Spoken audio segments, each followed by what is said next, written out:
নমস্কার বন্ধুরা, ইন্দ্রাণীস কিচেনের আরও একটা নতুন ভিডিওতে সকলকে স্বাগত জানাই।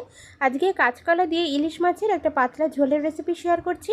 রেসিপিটা বাড়ির একটা ছোট্টখাটো অনুষ্ঠানের জন্য রান্না করা হয়েছিল, আর সেই রেসিপিটাই সবার সাথে শেয়ার করছি। তো বন্ধুরা, আশা করি ভিডিওটা দেখলে খুব সহজেই কিভাবে কাঁচকলা দিয়ে ইলিশ মাছের ঝোলের রেসিপি বানিয়ে নেওয়া যায় সেটা কিন্তু সকলেরই বুঝতে সুবিধা হবে। তো বন্ধুরা, চলুন ঝটপট দেখে নেওয়া যাক কীভাবে বানাচ্ছি কাঁচকলা দিয়ে ইলিশ মাছের পাতলা ঝোলের রেসিপি।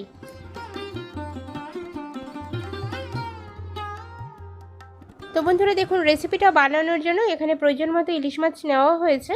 যার যেভাবে যতটা ইলিশ মাছ নেওয়া প্রয়োজন ততটাই নেবেন, পদ্ধতিটা সম্পূর্ণ একই থাকবে। তো বন্ধুরা, এখানে মাছগুলোকে প্রথমে ভেজে নেব। তো যেহেতু অনেকটা মাছ, তার জন্য আমি একবারে ভাজবো না, অল্প অল্প করে ভেজে নেব। তার জন্য প্রথমে দেখুন এখানে 3 থেকে 4 টেবিল স্পুন পরিমাণ আমি সর্ষের তেল দিয়েছি। তেলের মধ্যে মাছগুলোকে অ্যাড করে দিচ্ছি।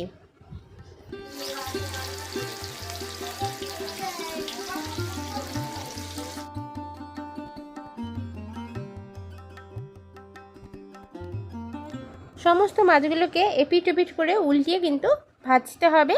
তবে মাছগুলো একটু কড়া করে আমি আজকে ভাজছি, যেহেতু ইলিশ মাছের একটা পাতলা ঝোলের রেসিপি বানাবো।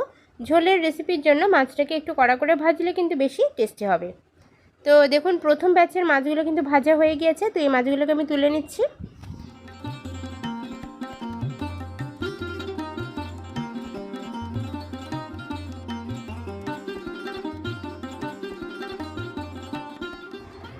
তো একই রকমভাবে আমি সেকেন্ড ব্যাচের মাছগুলোকেও ভেজে নিচ্ছি। যেহেতু এখানে অনেকটা মাছ একসাথে রান্না করা হবে, তার জন্য কিন্তু মাছটা আলাদা আলাদা করেই ভেজে নেওয়া হচ্ছে, যাতে মাছগুলো ভেঙে না যায়। তো মাছটা ভাজার আগে অবশ্যই কিন্তু তেলটাকে খুব ভালোভাবে গরম করে নিতে হবে, এতে করে মাছটা কিন্তু ভাঙবে না।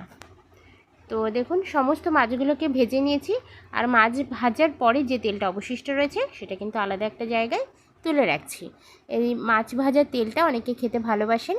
যারা মাছ ভাজার তেল ভালোবাসেন খেতে আলাদাভাবে, তারা কিন্তু এভাবে তুলে রাখতে পারেন। এবার রান্নাটা করার জন্য কড়াইতে তেল দিয়ে তেলের মধ্যে গোটা সাদা জিরে 1 টেবিল স্পুন পরিমাণ, কালো জিরে 1 টেবিল স্পুন পরিমাণ, আর তার সাথে 2টো শুকনো লঙ্কা আর 2টো কাঁচা লঙ্কা ফোড়নে দিয়ে খুব ভালোভাবে ফোড়নটাকে ভেজে নিয়ে এখানে দেখুন কাঁচকলা আর আলু একসাথে আমি দিয়ে দিচ্ছি।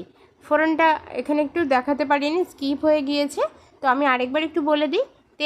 তেল ভালোভাবে গরম হয়ে যাওয়ার পরে 1 টেবিল স্পুন পরিমাণ সাদা গোটা জিরে, 1/2 টেবিল স্পুন পরিমাণ কালো জিরে, আর তার সাথে শুকনো লঙ্কা, কাঁচা লঙ্কা, এই কটা জিনিস কিন্তু ফোড়নে খুব ভালোভাবে ভেজে নিয়ে তারপরে আলু আর কাঁচকলা এর মধ্যে দিয়ে দিয়েছি।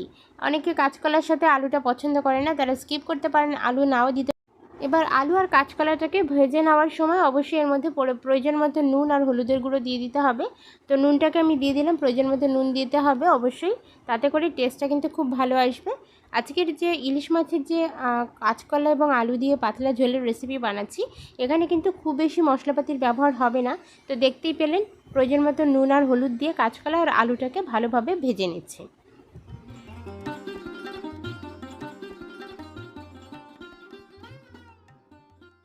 3 থেকে 4 মিনিট ধরে আমি কিন্তু আলু আর কাঁচকলাটাকে ভেজে নিয়েছি। এরপরে দেখুন এর মধ্যে জল দিয়ে দেবো।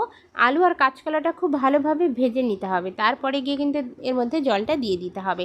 তো প্রয়োজন মতো জল আমি দিয়ে দিচ্ছি।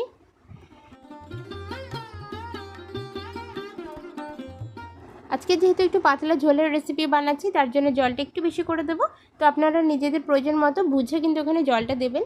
যেহেতু ঘরোয়া রান্নার ক্ষেত্রে মাছের পরিমাণটা কম থাকবে, সেই জন্য কিন্তু জলের পরিমাণটা বুঝে দিয়ে দেবেন।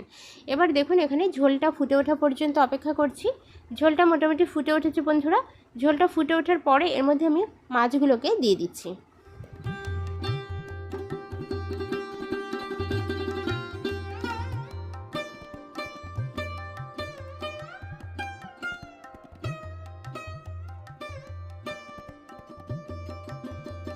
মাছটা দেওয়ার পরে ভালোভাবে নাড়াচাড়া করে মিশিয়ে নিতে হবে। আর যেটা ঝোলের মধ্যে আপনারা দেখতে পাচ্ছেন লম্বা, সেটা কিন্তু চই ঝাল। তো একটু চই ঝাল ব্যবহার করা হচ্ছে, এতে করে রেসিপিটা অনেক বেশি টেস্টি হবে। তো চই ঝাল থাকলে অবশ্যই দিয়ে দেবেন। খুব ভালোভাবে সমস্ত জিনিসগুলোকে ফুটিয়ে নিতে হবে। তো আমি এখানে কুক করে নিচ্ছি মোটামুটি 10 থেকে 15 মিনিটের জন্য। আর এখানে দেখুন বন্ধুরা, সামান্য একটু ফোড়নের থেকে জিরে আমি তুলে নিয়েছিলাম, সাদা গোটা জিরে যেটা ফোড়নে দিয়েছিলাম, সেখান থেকে হাতের সাহায্যে সামান্য একটু জিরে তুলে নিয়ে এটাকে এভাবে একটু হাতের সাহায্যে বেটে দিতে হবে। বেটে নেওয়ার পরে এটা এভাবে ঝোলের মধ্যে দিয়ে দিতে হবে। এতে করে ফ্লেভারটা কিন্তু খুব ভালো আসবে, বা মানে বাটা জিরের যে একটা ফ্লেভার সেটা কিন্তু ঝোলটাকে আরও বেশি সুগন্ধিময় করবে, খেতে কিন্তু দারুণ লাগবে। তো এবার খুব ভালোভাবে ঝোলটাকে ফুটিয়ে নিতে হবে। মোটামুটি 10 থেকে 15 মিনিটের জন্য হাই ফ্লেমে ঝোলটাকে আমি ফুটিয়ে নিচ্ছি। বাটা জিরে আরেকটু আমি রেখে দিয়েছিলাম, নামানোর ঠিক আগে এভাবেই দিয়ে দিতে হবে।